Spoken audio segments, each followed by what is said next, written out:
আসসালামু আলাইকুম রহমতুল্লাহি বারাকাতুহু। সুপ্রিয় দর্শক মণ্ডলী, কেমন আছেন আপনারা? তো আজকে আমি আপনাদের সামনে আবারও চলে এলাম কুল্লুস উসমান ভলিউম ১৬৬ দ্বিতীয় ট্রেলার স্পেলিং করতে। তো চলুন ভিডিওটি শুরু করা যাক।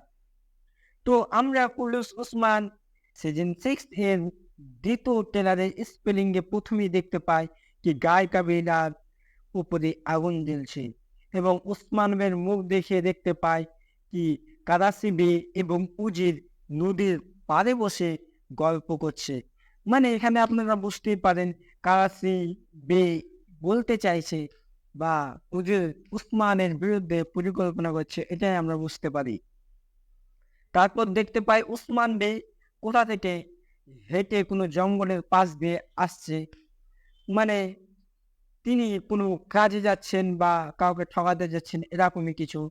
তারপর আমরা দেখতে পাই কি দুর্গের ভিতর অনেকগুলো টেক ফোর মিলিয়ে একটা মিটিং হয়েছে এবং কি সব উঠে চলে যাচ্ছে। মানে এর আগে এখানে একটি মিটিং হয়েছে এবং কিছু ঘটেছে। তারপরে আমরা দেখতে পাই হরফটাকে টেক ফোর একটি আতর দেয়। তারপরে আমরা দেখতে পাই গঞ্জা হাতুনে বাচ্চা হয়েছে এবং তিনার বাচ্চা হওয়াতে তো উসমান এবং বালা হাতুন অনেক খুশি, তাদের মুখ দেখে আপনি বুঝতে পারছেন। তারপরে আমরা দেখতে পাই হলফিরা এবং ওরহান বেকে, তারা কিন্তু সেই বরাবরের মতনই এবার একটু আলাদা, যেহেতু ওরা সবসময় একটি ঘোড়াতে চড়ে যেত, কিন্তু এবার দেখতে পাচ্ছি দুজনে দুটো ঘোড়াতে চড়ে যাচ্ছে। তারপরে আমরা তাদের হলফিরা এবং ওরহানের কিছু কথাবার্তা দেখতে পাই। তারপরে আমরা দেখতে পাই যে উসমান বে কোনো একটি দুর্গের ছাদে মানে যুদ্ধ করার জন্য এসছে। মানে ওই কেলাটায় যেখানে ওরা মানে আলাউদ্দিন বেকে বন্দি করে রাখা হয়েছে, ওই কেলাতেই ওই ড্রেসটাও দেখুন, যেই প্রথম ট্রেলারে আমরা দেখেছি ওই ড্রেসটায় পরে আছে। আমরা টেক ফুড গিয়ে চিল্লাতে দেখতে পাই।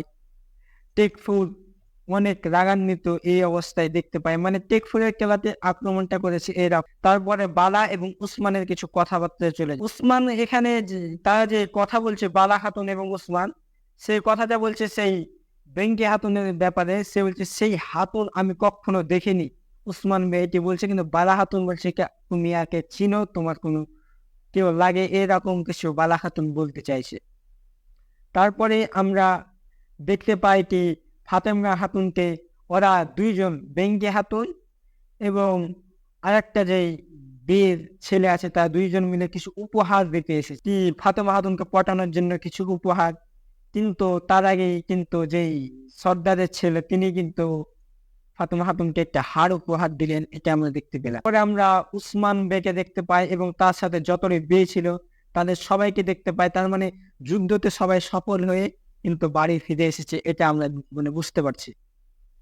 তারপরে আমরা বেঙ্কে হাতুন আর আরেকটা যে হাতুন আছে, তার দুজনের মধ্যে ঝগড়া মানে মেয়েতে ঝগড়া হলে যেরকম হয় ওই রকম একটি বিশাল পরিমাণের ঝগড়া আমরা দেখতে পাচ্ছি।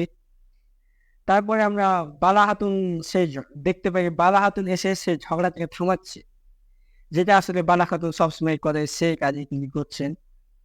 তারপরে দেখতে পাই টেক ফুল একটি মূর্তির গলাকে কেটে ফেললো।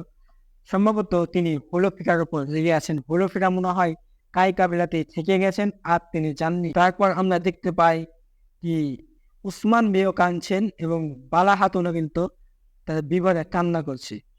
তারপরে আমরা কেলা জায়গা দেখতে পাই এবং কেলার ভিতরে উসমান বেগে দেখতে পাই। তারপরে জঙ্গলের ভিতরে উসমান বেগ ঘোড়া দৌড়িয়ে নিয়ে যাচ্ছে। এই সময় বিষয়টি ট্রেলার শেষ হয়ে যায় এবং দেখতে পাই অনেক